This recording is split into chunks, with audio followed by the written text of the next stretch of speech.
16ஆம் அதிகாரம்.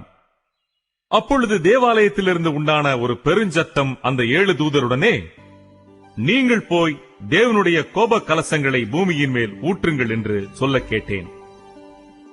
முதலாம் தூதன் போய் தன் கலசத்தில் உள்ளதை பூமியின் மேல் ஊற்றினான்.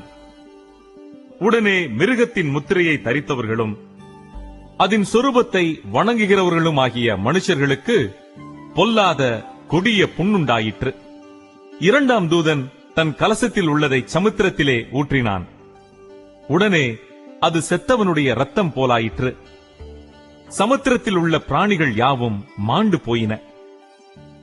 மூன்றாம் தூதன் தன் கலசத்தில் உள்ளதை ஆறுகளிலும் நீரூற்றுகளிலும் ஊற்றினான். உடனே அவைகள் இரத்தமாயின. அப்பொழுது தண்ணீர்களின் தூதன், இருக்கிறவரும் இருந்தவரும் பரிசுத்தருமாகிய தேவரீர், இப்படி நியாயம் தீர்க்க நீதி உள்ளவராயிருக்கிறீர்.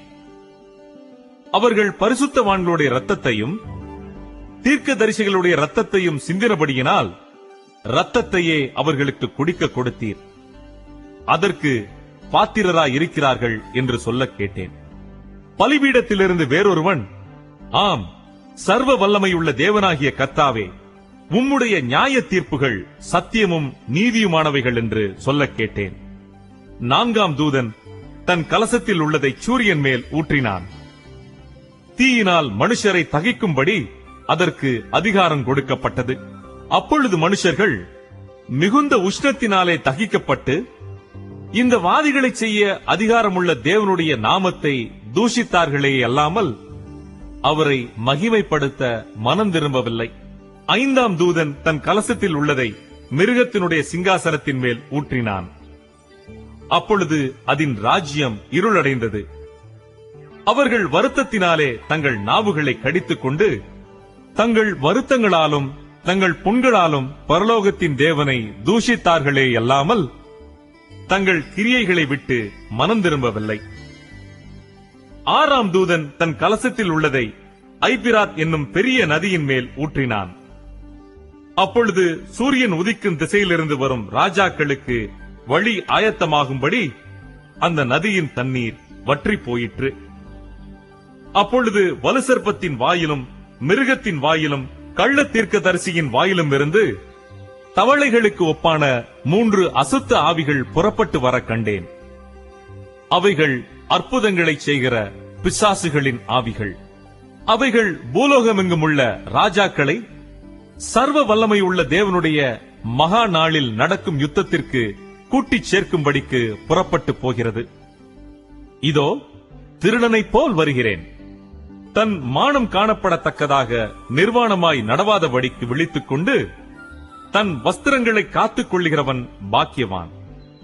அப்பொழுது எபிரேயு பாஷையிலே அர்மகெதோன் என்னப்பட்ட இடத்திலே அவர்களை கூட்டிச் சேர்த்தான். ஏழாம் தூதன் தன் கலசத்தில் உள்ளதை ஆகாயத்தில் ஊற்றினான்.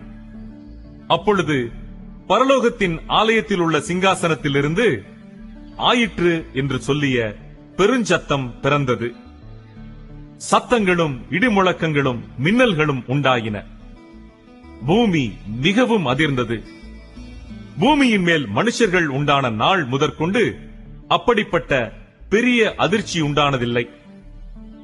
அப்பொழுது மகா நகரம் 3 பங்காக பிரிக்கப்பட்டது. புறஜாதிகளுடைய பட்டணங்கள் விழுந்தன.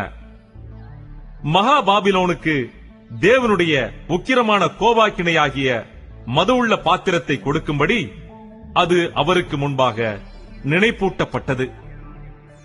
தீவுகள் யாவும் அகன்று போயின. பர்வதங்கள் காணப்படாமற் போயின.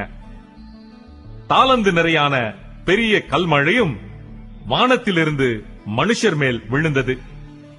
அந்த கல்மழையினால் உண்டான வாதையின் நிமித்தம் மனுஷர்கள் தேவனை தூஷித்தார்கள். அந்த வாதை மகா கொடிதாயிருந்தது.